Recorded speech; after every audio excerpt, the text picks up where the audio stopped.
Coming up tonight on Game All Night, I'm joined by podcast host and rulebook editor Travis Hill. Welcome to Game All Night.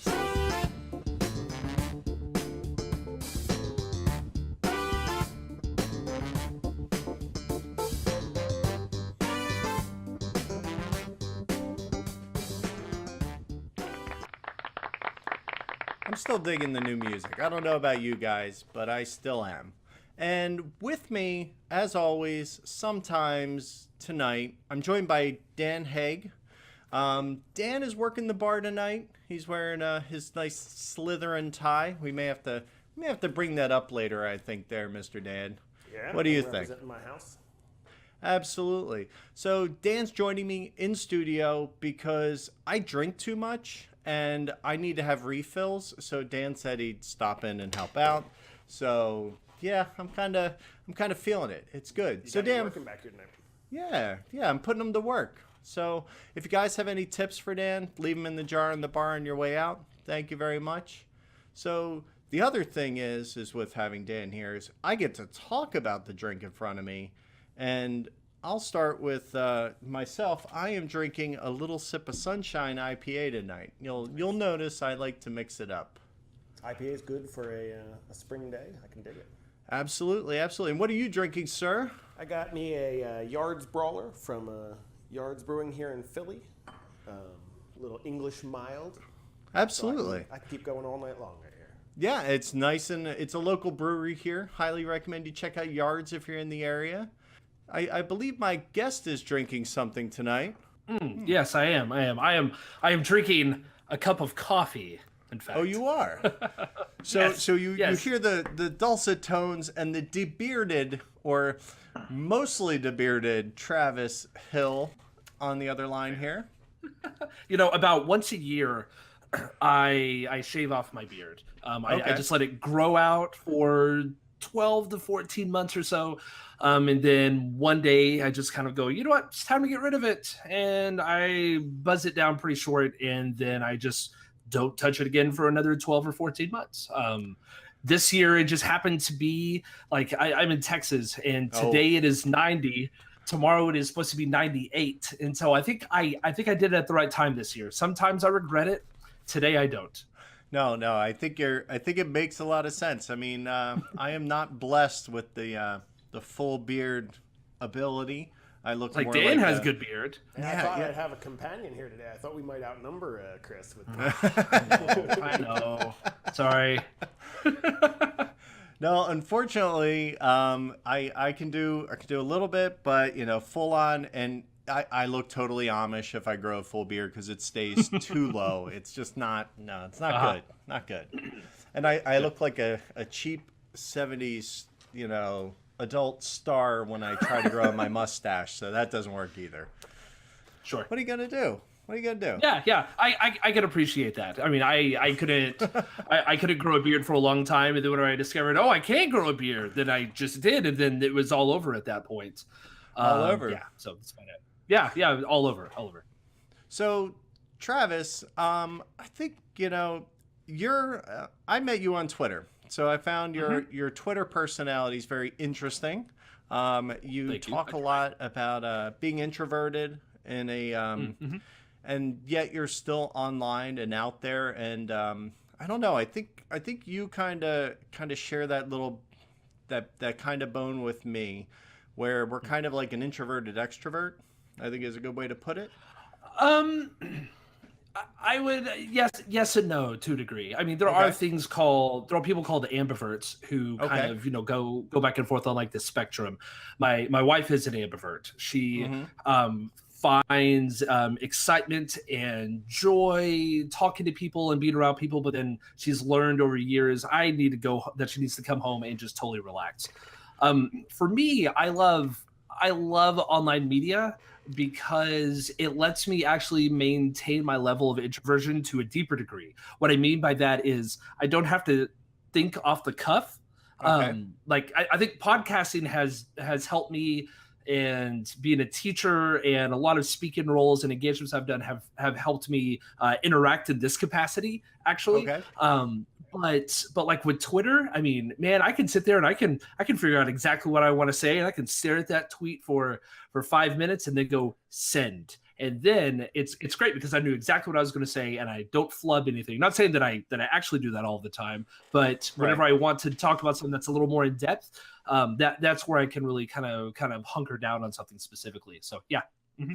Yeah, it's really weird because, you know, I kind of put myself in that same basket a lot of times where, you know, I have a very public job being a restaurant manager, and now trainer, where I'm in front of a lot of people all the time. And I think it just gets exhausting because you kind of feel like you're always being watched, or you always have to be on top of your game, or everybody's measuring everything you say. And I think I think like a true introvert can be really exhausted by that. Does that make sense? Oh, definitely. Yeah. I teach high school, you know, and so I am in front of 180 students over the span of 2 days, you know, and so that could be an issue a lot of times, right? And I get done and I'm just utterly and absolutely destroyed. And so I actually came right from work to here, and so I'm like, you caught me like I'm still kind of going with the flow of things, you know. So I'm still like a little amped up, but I mean, the second this is done, crashed, I'm out. Yeah, you just kind of, and it's like you just need that quiet alone time, just kind of doing your own thing with your own stuff, and just kind of clearing it out. It's not like board games. Right. And I think it's funny because I think everybody thinks like an introvert is just somebody who just doesn't want to talk to people. And I think that that's kind of an unfair label because it's really not. I think it's more somebody who's exhausted by talking to people, or what do you think? Yeah. So the basic, if you want to call it a definition, the basic definition of introversion versus extroversion is going to be an introvert gets recharged by being by themselves, while an extrovert gets recharged by being around people. So people who go to parties and just get like, woo, they get all excited and they're like, let's go to IHOP at 3:00 in the morning, you know, and it's their idea to go to IHOP at 3:00 in the morning. Of course. That tends to be more of an extrovert. But for an introvert, we're the people that aren't necessarily the people that are in the middle of the party, obviously. But I think you're right. A lot of people think that we're just shy, which is untrue and unfair. But along with that, I think with introversion, it's really interesting because we want to talk, but we want to get past like just kind of the banal, you know, just mess that no one really cares about, the niceties, you know. Like for example, if you started off this whole conversation with, you know, how was your day? It was fine. How about the blah, blah, blah? It was fine. But you start off with, hey, you're an introvert. Let's talk about that. I'm like, okay, so this is what you want your entire show to be. Because I'll sit here and I'll talk about this for hours if I need to. Well, you know, it's I think it's one of those things that you need to kind of bring up because I think that there's a lot of people in this hobby who kind of, we live this life of, you know, we want to be out with people, but we don't necessarily want to have to do all the baggage that comes with it. And I think this hobby lends itself. Like I can go to a small group of people I know, I can play a game I know, maybe learn something, you know, but it's not the social pressure of I got to go out and I got to hang out in big crowds, and that's just not fun, right? What I love about board gaming. So first of all, I play a lot of solo games, and so that helps out a lot. And you know that obviously kind of emphasizes the introversion. Okay, but along with that, what I love just kind of about board gaming in general, especially in terms of my introversion, is that I can sit down at a table with people who I don't know, with a game that I don't know, and be taught this game. And the best part about it is that it gives me a set construct of conversation piece that I could have with people at the table without having to fill in the space with all sorts of other random bits that no one cares about. You know, I can sit there and be like, are you sure that's how that works? Or, you know what? Yeah, no, you're right. You did get that. Good job. Right. And so that makes it so much easier because you sit down with this like rule set of how the conversation is going to go because you're just talking about, you know, you're talking about the game and that's it. Interesting. So it kind of takes all the small talk off the table, you know, and it takes a lot of that stuff that we don't like. I don't like going out shopping on Black Friday because I don't want to deal with the crowds. I'd rather pay $100 more for a TV so I don't have to deal with people. I hate seeing people. Like, what gets me up is if I'm seeing somebody who's being rude or has no patience and things like that, I start to get agitated because I'm like, calm down. If I can deal with this, you certainly can. It's very funny. Yet here we are doing a show that's going to be seen by tens of people, and we're putting it out there, and you do your podcast, the Low Player Count. So obviously it's not something that's debilitating or keeps us from enjoying things. It just lets us enjoy it in our own way. Right. Exactly. And that's definitely the most important thing is, and the other thing with Low Player Count is I can just sit there and talk at a microphone and Skype one or two other people. And then that's it. You go on from there. So, but again, you're talking about something you love, you're passionate about, you're comfortable with people you're comfortable with. Donnie keeps you on your toes, but he's not going to throw you under a bus. Donnie is definitely, and Donnie's actually a bit of an introvert himself. Like he has to be a recluse, but he is sharp. He is a sharp guy, and he's quick on his feet, and that's what I love. That's what I love about him is that he's the super analytical one. He'll just sit there. He'll give me a call at like 1:00 in the morning and say, "Hey man, I have this idea for a game or for a thing or for something." It's like, okay, man, yeah, sure. What you want? As you're falling half asleep. Oh, totally. That happens. Well, no, it'll be like after a game night is what'll happen. He'll be hanging out at my house, or I'll be hanging out at his, and then it's like one of us is driving home. He's like, "Oh, I know you're driving home, so I'm going to talk to Travis because he's nothing better to do." All right. So we talked a little bit about Dan's tie earlier. So let's bring this around. So let's use the Harry Potter houses. Who's going to be the introvert in that group, and who's going to be extroverted? Because the Sorting Hat has to know these things, right? I would assume so. Yeah. What house do you think you belong to? If you were to go... Oh, sure. Well, Pottermore said I'm a Ravenclaw. Oh, did it now? Yeah. Pottermore said I'm a Ravenclaw, and so I'm a Ravenclaw. My wife is a Gryffindor. Really? Yeah, she legitimately got Gryffindor. It wasn't like she did anything weird or rigged the system. She's actually legitimately apparently a Gryffindor.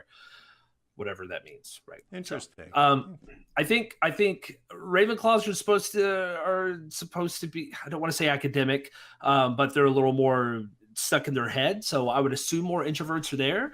Hufflepuffs, I would say, yeah. Possibly Hufflepuff. I'm not sure. I have a friend who says he's a Hufflepuff, and I don't know anything else about it.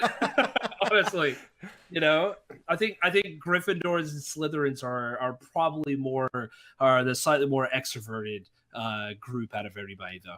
I agree. What do you think, Dan? Where do you fall in the house lines? Yeah, I'm representing Slytherin tonight. Okay. I think that's mostly just a facade I'm putting on. That's the You're just that's the face evil for evil's sake. Exactly.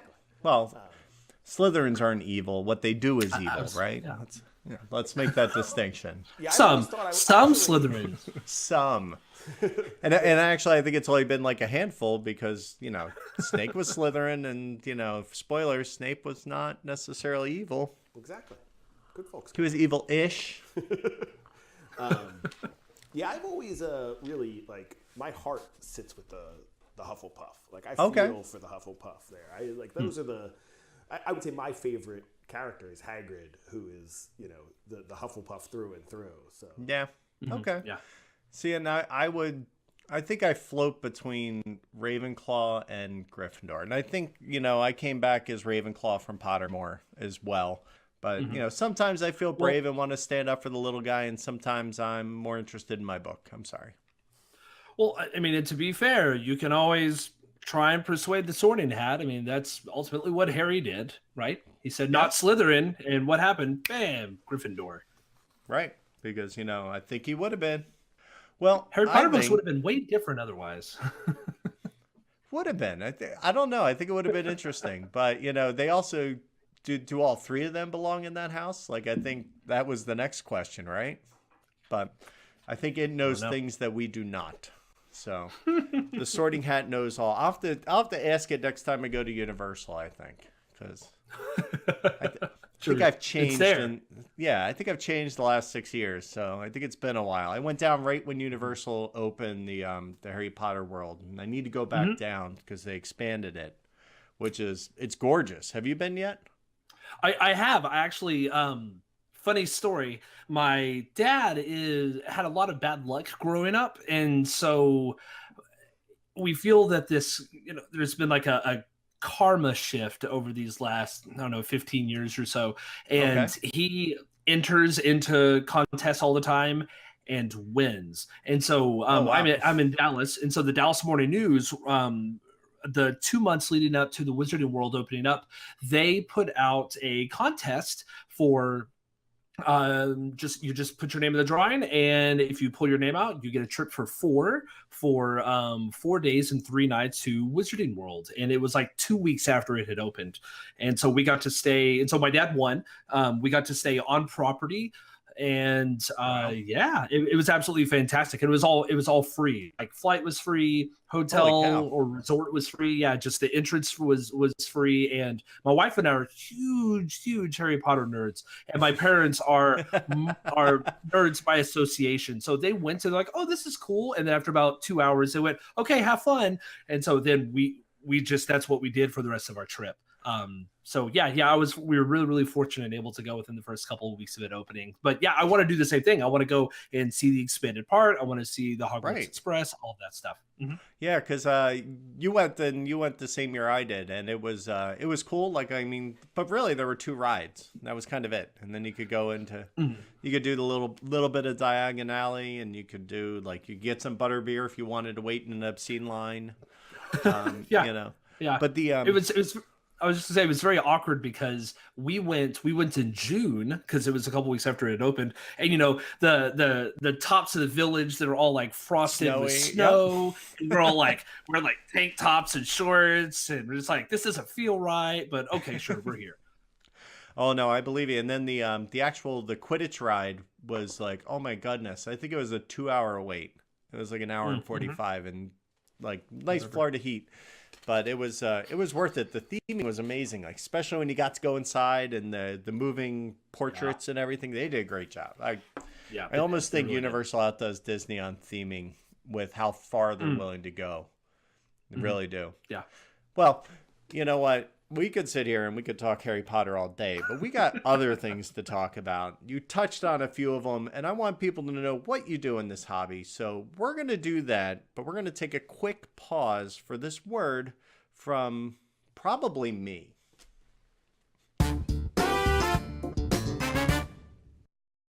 Introducing the all-new convenient travel edition of Game All Nite. Perfectly sized to fit in your phone or audio device, the Game All Nite audio show is now a podcast you can take with you on the go. Featuring the witty repartee you have come to know and love from the video show, but with no distracting pretty sets or guests to get in the way of your listening enjoyment. Now you can play along in the comfort of your car, filling your ear holes with soon-to-be classic episodes and games galore. Find links, news, and episode guides at GameAllNightShow.com. Download yours today. So Travis actually does other things in the board gaming industry. You do probably the first rulebook editor I've ever talked to. What does an editor do when he gets a rulebook, or she? Yeah, okay.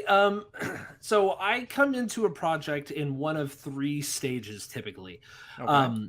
One stage, and this is kind of what you would expect. One stage is the last, say, 10% of the rulebook, where things are in layout, and really all they want is they want to make sure that grammar works. They want to make sure that that everything is spelled correctly, right? That's kind of like more of a grammatical read. Yeah, it's just a proofreading, basically what it is. That's where probably I would say about 5% of my actual work lies within that. I would say 90% of my work actually comes from a little bit later in the development cycle. Like, I'll get something in a Google Doc, or I'll get something in like some early iteration of a PDF with like some very, very, very basic layout. And then from there, I will do all of those things. But then I also, I want to make sure that terms make sense. I want to make sure that terms make sense, but also want to make sure that terms are consistent, right? Okay. They're not calling something a counter on page 2 and then calling it a cube on page 3 or a token on page 3. Okay. I also want to streamline terminology. I want to make sure that just what you said makes sense, that stylistically everything flows in a specific pattern, that stylistically things just that the actual writing style in of itself is consistent throughout the document, right? All right. So you're not saying like on a player's turn he will push this token, and then the second one says she will she has the opportunity to blah blah blah. I mean, you want to make sure that they're using like either active verbs or passive verbs, and make sure that you're being consistent in your pronouns and all of just a little bit of everything put together. So that's about 90% of what I get. Is I'll get a Google Doc, and I'll make comments and suggestions as I go. Obviously working on grammar, but just kind of like making sure that like sometimes, I mean, just because you're really good at designing a board game doesn't mean you're really good at writing and describing the technical aspects of your board game. Do you think you can kind of get lost too in, a lot of people have been developing these games for a very long time. So maybe it's a year, maybe it's 2, and you're writing these rule books from somebody who's very familiar with that particular process. Yes. And then they take some things for granted in the way. Yes. The number one thing that I always have to make sure that I am focusing on is that if this is the first of this type of game that this person has ever played in their entire life, I need to make sure that they can learn it from the rules. Right. And that's got to be a challenge right there, because a lot of them are, how about when they pitch a game? It's like Catan, but with, squares instead of hexes. And like, well, no, because what if they don't know what Catan is? Then you can't use that frame of reference, right? So where do you fall? 100%. So there's definitely, like, if I have one issue with rule books in general, it's going to be the whole round, turn, phase. This is crazy, because it's just like, okay, there's 8 rounds in a game, but then there's on a player's turn. But wait a second, he has 4 phases during his turn. Is it as bad for you as it is for us on the back end of this? It's not, because for me, I have to know and understand that everybody, or that different games are going to require different stuff. So I play a whole lot of war games, and war games always flip-flop the round and turn terminology, and it drives me up a wall. Right. And so how I like to explain it to people is that a round is every player takes a turn. Right. Every player takes their turn in a round around the table, and that makes up the larger, that larger part of that triangle, right? Yeah. The parent, grandparent, actually. Right. So your pyramid, the base of your pyramid is going to be the game.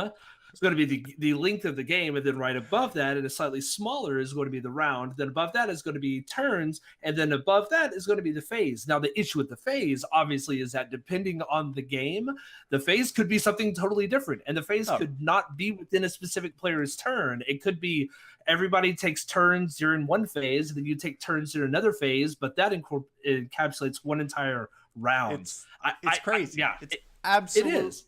Absolute bedlam, I tell you, out there. It's just but it's different for every game and in every style of game, and I think that's kind of the big thing where I sit with it, is that I know what it is based on the rule set that I'm working on. So if I'm working on a 50-page wargaming rule book, I just know that they've been saying it this way for 40 years, and this is how we're going to say it. But if I'm working on some light to midweight Euro, let's be real honest, if I'm working on a light to midweight Euro, they don't have rounds, turns, phases, and subphases, right? not to that degree. So No, That's funny. I was talking about that just the other day on Twitter with someone, and that's why I was laughing. I was like, "Are you stalking my Twitter feed?" But it's good. I may have picked up on that somewhere. Good.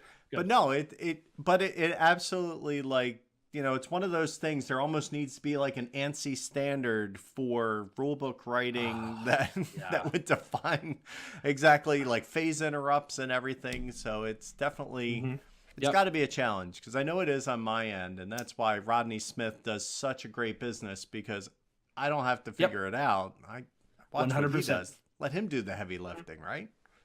And the funny thing is that I always have to tell people, somebody has to learn the game from the rules eventually. If you go far enough back in the food chain, somebody's going to do it. And who's that person? Rodney Smith. So it's Rodney and Rado. So, I mean, let's make the rule books as best as we can for those people who are going to be doing that. And like Heavy Cardboard, right? I mean, just all those people, right? They're doing all these playthroughs and teaching videos. Someone's got to learn the rule book. Someone's got to learn the game from the rule book eventually. So we got to make them as best as we can. They're technical documents. That's about it. So what are some of the favorite projects you have that you've worked on? Oh man. So I kind of volunteered as a rulebook person for about 3 years. My first project actually was the Gallerist. And all the credit has to go to Paul Grogan from Gaming Rules.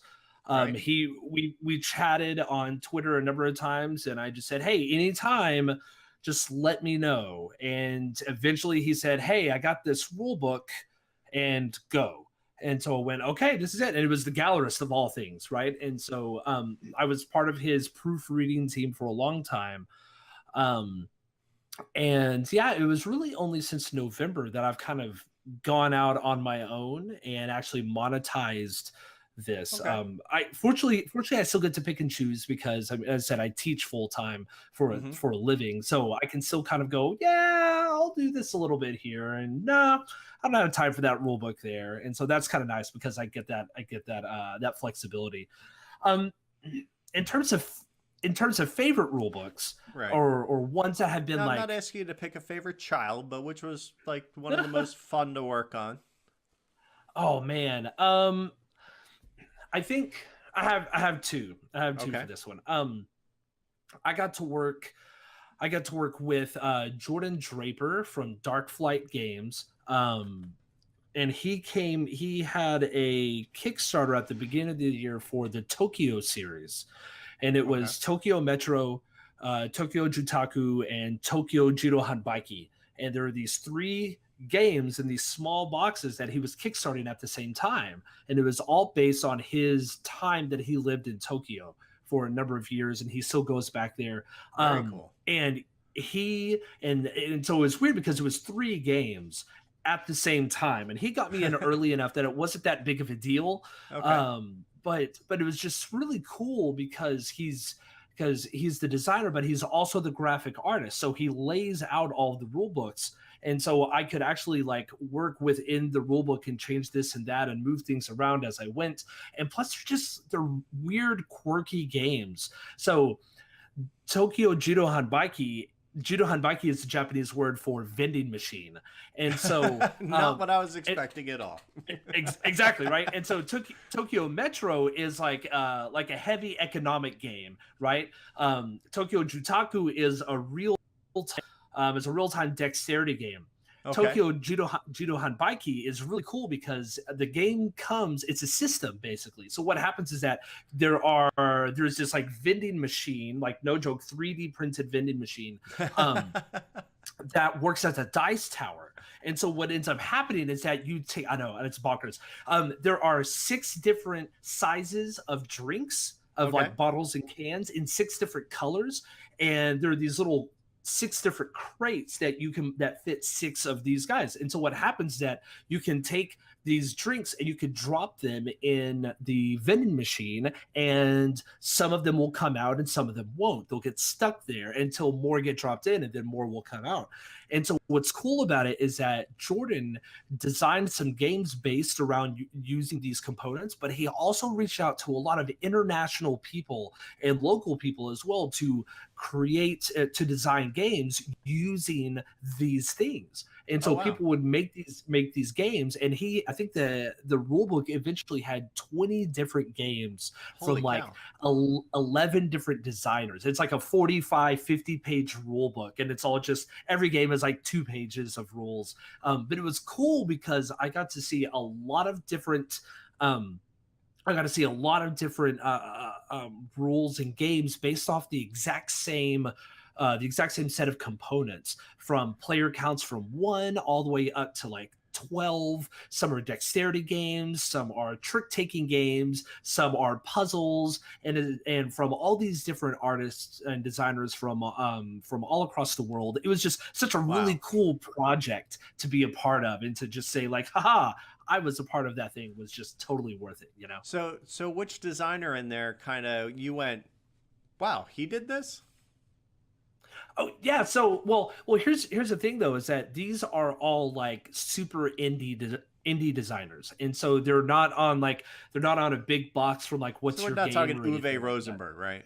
No, we're not. But what I love about it is that there were a lot of Japanese designers as well, and I am a big fan of weird, quirky games, and so for me, all of these like small box Japanese games that are like, or in Taiwanese games are like 30 and 45 minutes, but are like super tough to just kind of piece together, how like super streamlined. Like it was really cool being able to work with those specific designers to get what they had written into something that we would be able to understand within 1 or 2 reads. Wow, that's kind of crazy. Okay, I did not expect that game to pop up there. That's sure. That's kind of intense. So that's coming out soon. And then you got, you have a bunch of other stuff. You have the Gallerist. You did a lot of war games too. So you have a lot of games that not a lot of people who don't war game wouldn't understand, I would guess, at that point. Kind of like, I guess, doing an 18xx game where we have, all the rules are kind of sectioned out and dotted and section, subsection, point 1, point 2. Yeah. Yeah. I've worked on two other rule books. I worked on Comancheria, which is a solo war game from Joel Toppin, who did Navajo Wars. It came out from GMT last year, and so I mean, you're talking it's a 50-page war game rule book, so you're talking bullet points and subheadings, and people make jokes about section 4.2.2a, but it's true, like that's just what it is. So I have that, but then I've also done I was also really fortunate to work with Cole Worley on John Company, which came out from Sierra Madre, and that was really cool because it's a negotiation game of sorts, where everybody's kind of trying to work together, and it's not semi-co-op because it's not really cooperative, but you kind of have to work a little bit together for the company. It's based off the East India Trade Company, right? So the British the British company, and so everybody takes the role of all different people who've played in there, and you're trying to get your family promoted through the generations, so that whenever they retire or they exit the company, they have enough money to buy these prizes and wealth, and then that's what ends up happening in the game. But he didn't want the game to be your typical crazy Sierra Madre rulebook. He didn't want it to be your typical war game rulebook, and it's not really your standard Euro. So it's this weird amalgamation of stuff, which some people have really enjoyed, some people have not enjoyed it at all. So it's been interesting. It's been an interesting run, but yeah, those are some of my favorite ones that I've been able to work on, most definitely. Yeah, because like the PAX series is another one that comes to mind when you say Sierra Madre. They are tough to get because they're very unique games, and there's a lot of moving parts. So trying to get your head around all that is not easy.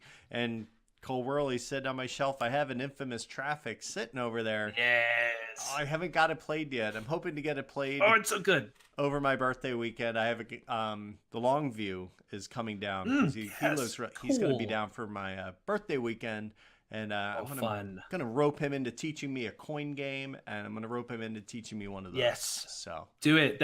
Hey, I wish I could come. That sounds like a fantastic weekend. Oh, it's going to be great. I'm going to have like 40 people. I'm going to have a Harry Potter themed escape room. Oh my gosh. We turn one of my spare bedrooms into an escape room. So it's kind of crazy. That's fun. Cool. but it is. So that's kind of crazy. So we edit rule books. You do that. You drink coffee. You do the low player count podcast. You and Donnie have a great chemistry, which that's always that's necessary, right? But then I love the content because you know what? It's not just about the solo games at all, Correct. actually. And I think it's more about, you know, what games work at 2 and work at 1 than are for 1 and are for 2. Does that make sense? Yeah. Yeah, it does. So we've been around. This is our 4th year that we've been around. And we've whenever we started it, it was interesting because there was the one player podcast, and that was it. They were the only audio content that was out for solo gaming, and we decided we wanted to do something about that. And so we found our niche, and we were like, hey, let's talk about 1 and 2 player games. There is a third guy on the show, Sean. He's been a little absent recently because they just had their first child. Congratulations, Sean, if you watch. Yeah. So Donnie, Sean, and myself, we started it, and it's funny because we all record remote from each other, and so we actually don't play games together a whole lot. And so one of the first considerations that we had to have was, how are we going to do reviews? And we actually decided very early on, let's not do them. Let's just not do reviews in the traditional sense. We basically say, if we talk about it on the show in a positive manner, obviously we really, really like it. And so that's as good of a review as anything. But we always try and discuss things from the solo and 2 player perspective. Like we'll have like these kind of like one-off, like 30-minute mini episodes that we call mini-sodes, to where we get to talk about themes in solo gaming, and we get to talk about small box 2-player games and stuff like that. And so we definitely keep that's our primary consideration. But it's funny because low player count's a bit of a misnomer, because we don't review 1 and 2 player games. We discuss the board game industry and how that revolves around 1 and 2 player games. And it's funny because, you know, I think it's very important to kind of note that, because you guys recently had an episode, and one of the big questions you talked about was, is a solo game really a glorified puzzle? And I loved your answer, and I'll leave it for y'all to figure that out on your own and go listen to the episode. But it was, I liked the arguments, and it made a lot of sense. But, you know, the one thing I took away is just that everybody kind of looks at a single or a solo play for a completely different reason.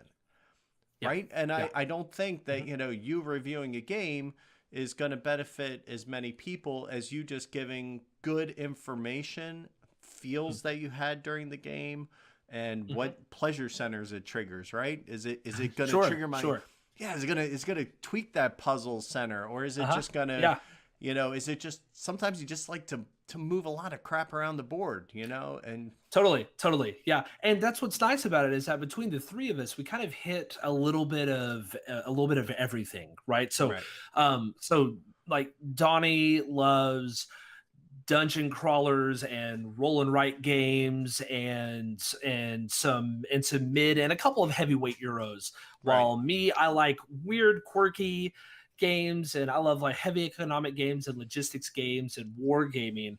And then Sean, a little bit of a window there. yeah. I love, man. We can talk about this some other time, but I mean, I ran a weekend gaming convention with a good friend of mine called Trains and Chit, and it was all train and war games, and that's all we did the whole weekend. And so I definitely think we need to talk about that, because I'm doing the same thing, but we can come back to that that's another totally time. My wheelhouse. Right? and then Sean, like he'll sit there and he will play like Imperial Assault and Arcadia Quest and just like minis with bots and things like that, and all that stuff. Yeah, he loves that stuff, you know. And so it's cool because we do come from a lot of different perspectives, which is why reviewing a game is hard, because it would be like me going on end about, oh, this is so beautiful, and oh, it's perfect, and oh, it's crunchy, and blah blah blah, and somebody else would go, yeah, it's okay. Now so it's good. Now, Dan, did you kind of had a question about? Well, yeah. Let me jump in because Yeah. you guys, like you said, you've been doing it for a couple of years now, and I know the show, went through a lull recently. That you were and Donnie both had reduced motivation for a little while, and I know that right after that, you guys did a big user survey, and I was actually really curious about when you started hearing from your audience, hearing about how much value people are finding in what you do. How does that recharge your batteries? How does that help you put in perspective, what you're doing as a content creator? Sure. See, he comes with the well thought out questions. I just wing it. Well, when you have one, I can store it. Hey, that's a great one. Yeah. And so not to go too in depth about it, but you're right, Dan. We did have a lull to a degree based on motivation. A lot of it is just because so funny enough, Donnie had a kid, right? Like it's almost 51 weeks old. Like I think his son's birthday is next week, and so Donnie had a kid, and then Sean had a kid 4 or 5 months later, and so I don't have any children, and so because of that, it was I don't want to say it was the impetus for the show was more on me, but it was definitely kind of a hey, let's I have the time and the sleep to be able to actually stay up and going, and so that was definitely a part of it. But it was also just I was getting burnt out. I mean, we'd been going for about 3 years or so, and we were trying to figure out what's the next step, what's the direction, do we want to continue this, and so we putting out that survey. It was Donnie made it, and it was 4 pages, 4 Google pages long, so it wasn't super long, but there were we got some really good constructive feedback, which is what we wanted. But we also got a lot of and part of it was, let me take a step back. Part of it was because we're actually seeing about listener support. If we wanted to make a Patreon page or a pod pledge or something like that, because we've never done that, and I don't want to say we pride ourselves on that, but it very much we didn't want to be those people, and plus we had sponsors, and we felt weird about having sponsors and having listeners who were giving us money. It just felt strange to us over the time, and so. But it was really encouraging. There were a lot of people that are just you guys keep on doing what you're doing. We're going to support you in whatever way that we can. Go for it. And so you're right. I mean, that in and of itself, plus a couple of internal conversations we had, definitely made us all feel okay, we're doing the right thing, and we're going to continue doing what we're doing, and we're going to change up a few things. We were literally putting out something every single week. For a long time. We started off as we're going to do 2 main episodes a month, and on the off weeks, because we had the bandwidth in terms of our podcast hosting site that we use, there was just space left over. I'm why don't we fill that in with stuff? And so we did fill it in with stuff, but then it just got to be too much. Donnie does all the editing, I do all the post-production, and it was every single Sunday for a couple years, we're you know what, why don't we just take some time off from it and not do something every single week? And that's been the best thing ever, is just knowing that, hey, a lot of our listeners said, you take care of yourself, and if you need to take a couple weeks off here and there, do it. And we're done. And that was just the best thing in and of itself for us, was to sit there and go, we don't have to continually produce. Even though it wasn't a ton, it was enough that we got to a point where okay, we're tired, we need to kind of rethink some things. There's absolutely nothing wrong with that. I think, it's both important to, ask for things you need, and, ask for time when you need that too. Because, we're all here for the same thing, right? We're all here to have fun. We're all here to enjoy a hobby. And, unless you are getting paid, literally, this is my job, that obligation just isn't there, right?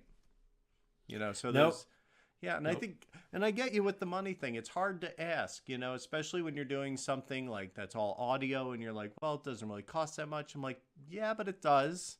Things add up, and time is not free, and lawn still needs to get cut. I can't tell you what mine looked like last week. It's those things. Those things are important, and I don't think we should feel bad, saying, hey, you know what? In this day and age, when there are many people going pro, that's not my intention, but anything you send is going to help, and it certainly, exactly. It helps. And believe it or not, you look at that page and you see a buck or two in there that shows up once a month and you're like, you know what? Somebody gets it. Somebody appreciates it, or they forgot that they pledged and it's just running. But sure. It is certainly appreciated. I know I appreciate it because I started with it right from the start because, but I think it's time that we play a game and we still have to sort that out. So we're going to take a quick break. And when we come back, we're going to play something interesting. I promise. This week, I want to give a shout out to Rado Runs Through. Now, Rado definitely has a different take and style on showing you how to play board games, but he's helped me decide if I want to buy games. He's allowed me to bring my wife into the hobby, and I just enjoy his ramblings. Definitely an interesting listen, especially if you get his podcast, so be sure to check him out.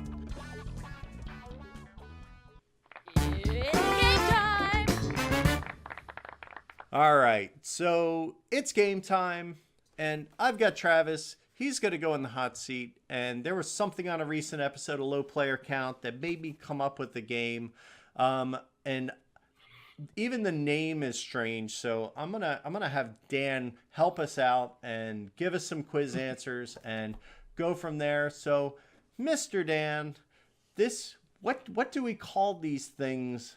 They're large groups of animals. What are they called? Yeah, so the term is the term of venery for the animal. So, venery. So we'll call this the venery game. Got it. Not to be confused with, Right. When venereal. Right? No. So even it's a very different game. Even the name of the thing is obscure, right? Like a venery. That's just weird. All right. I'm so bad at these. I know. Well, great. Come on, really? Is anybody any good? Like, I know a murder of crows. Any of these, so. Right. A pack of dogs. Okay, so what I think we worked out, Dan, and you tell me if I'm wrong, is Dan's going to give us the name of the thing. Like, a murder is a bunch of, and then he's going to give us three things: cats, dogs, crows. And then it'll be on us to answer correctly. And we're going to do about 3 or 4 of these each. And then we'll see who has it. And Dan? Yeah, let's take it away. Let's have some fun. It is always the guest's honor to start this thing off. If that's Absolutely. What it is. So, Chris, you get the first question here. An ambush. I'm sorry, Travis. You get the first question here. An ambush is a group of A, bears, B, tigers, C, lions. An ambush. Ambush. Tigers. Tigers is correct. It's correct. That is a point. Very Yes. nice. Very nice. I'll take it. I know it's a pride of lions. Oh, see, there you go. 50-50 chance at that I want point. the lions and tigers and bears all in there. So production note, if you look on the right-hand side of that keyboard, there should be one that just says ding.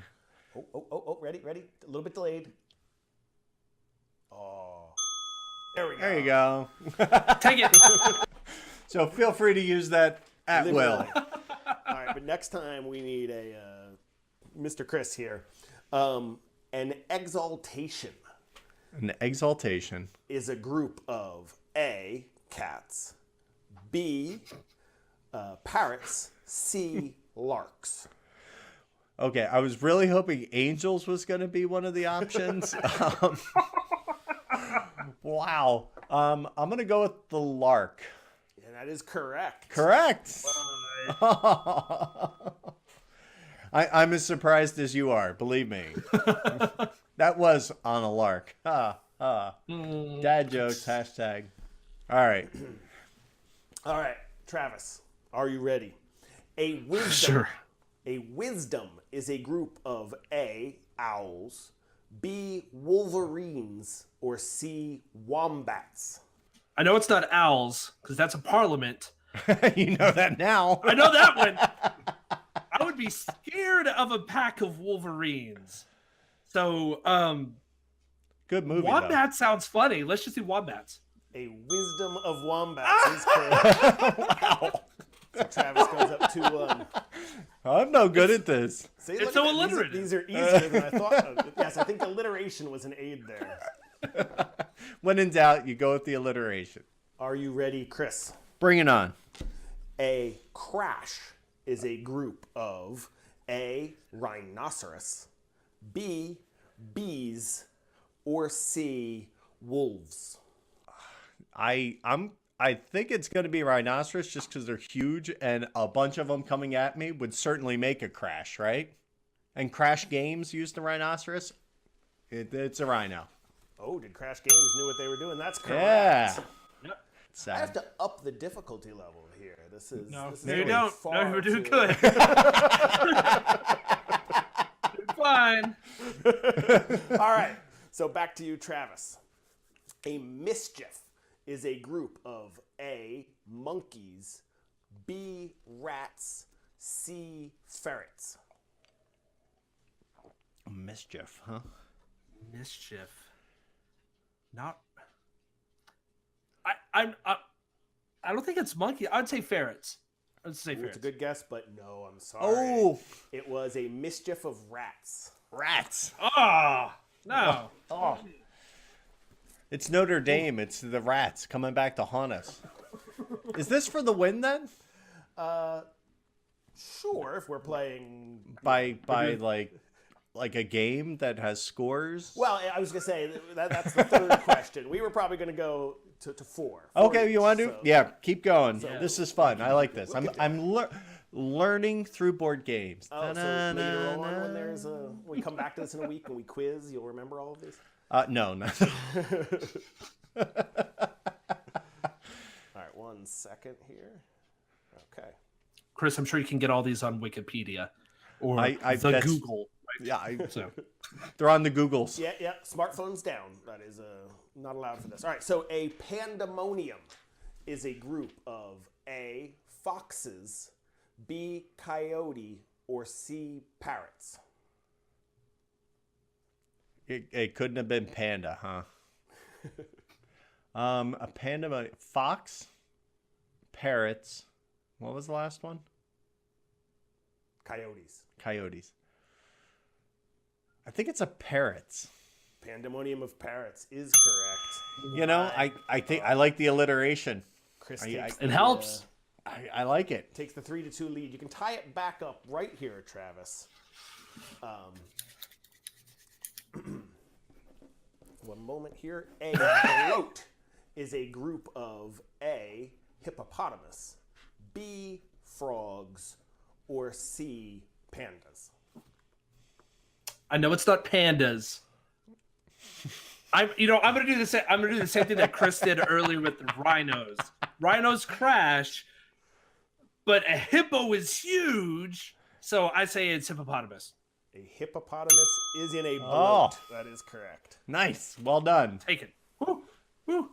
Ooh. All right. Okay. This is kind of stressful. Oh, did you hear about the luxurious prize we have to offer? Is that why you're feeling the pressure here? Oh, yes. Yes. So, Chris, your final question. A shrewdness is a group of A, weasels, B, apes, or C, foxes. I just like to say weasel. So, I can't do it in the cool Polly Shore way, but weasel. No, that's for the Oh my best. Yeah. So weasel was the answer? Weasel's That is final answer. not correct. It is a shrewdness of apes. Shrewdness of apes. Apes. No. Isn't it? Wouldn't it be like an A, like an allegory of apes? I mean, if we're following the alliteration rule, I never really pictured apes as being shrewd. But So that's 3-3. I am Yeah, no so Diane we're gonna have Fossey. to go to a tiebreaker right here. Okay. So I'm going to throw this out to both of you. Nope. It's fine. It's You're fine. gonna have to watch it. Whoever puts up their hand first. We can do rapid fire until you guys have different answers. Okay. Okay? All right. So a business is a group of A, bees, B, flies, or C, birds, a business? Business of bees. What do you think, Travis? I'll say flies. And Travis takes it away because it is What? a business of flies. A business of flies. I just had to say something different than Chris. Right? And hope it was right. Either that or let me hang. It was because then I would have been wrong first. Wow, a bit. That's so wild. Would it still be a hive of bees? I don't know. That's their home.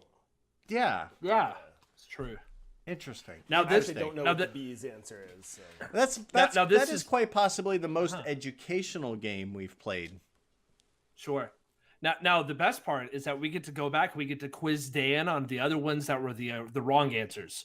Right. Right. So what's a ferret? It's a group of I ferrets. have nothing. I have, Well, Dan did a great job with that, and Dan actually he was making up those. He was making up all the extras on the fly. So and I'm afraid it showed. So props to you for getting that done and having a couple convincing ones because, obviously we got a few wrong. So not perfect by any stretch. So thanks for playing along, Travis. Now, where can people find you? Because Travis is definitely fun to follow on Twitter. And of course, if you need a rule book edited, looked at, proofread, and publishers, please use a person like this in your life. Where can they find you? Awesome. You can find my personal stuff. I'm anywhere, whether it's Twitter or Instagram, at Travis D Hill. If you are actually interested in rulebook editing stuff, you can find me that way. I'm on Board Game Geek at Travis D Hill as well. I also run Low Player Count, all the social media stuff for Low Player Count, and you can find us at Low Player Count, or you can find us at lowplayercount.com. That's about it. That's all the things. Well, this has been a lot of fun. It's been great getting to know you, and I hope you all enjoyed the time with Travis today. So be sure to look him up, hit him up, and have fun while you game when you game all night. Well, that's a wrap. Thanks for watching. If you enjoyed our efforts at comedy and fun, please support us on Podpledge. Be sure to follow us on Facebook, Twitter, and Instagram. And of course, don't forget to engage with us on Board Game Geek Guild 3134. You can also check us out on our website, gameallnightshow.com. This show has been made possible through supporters like these. Angry Octopus. I read Twilight. Sure. Sorry. a big wall. Yeah.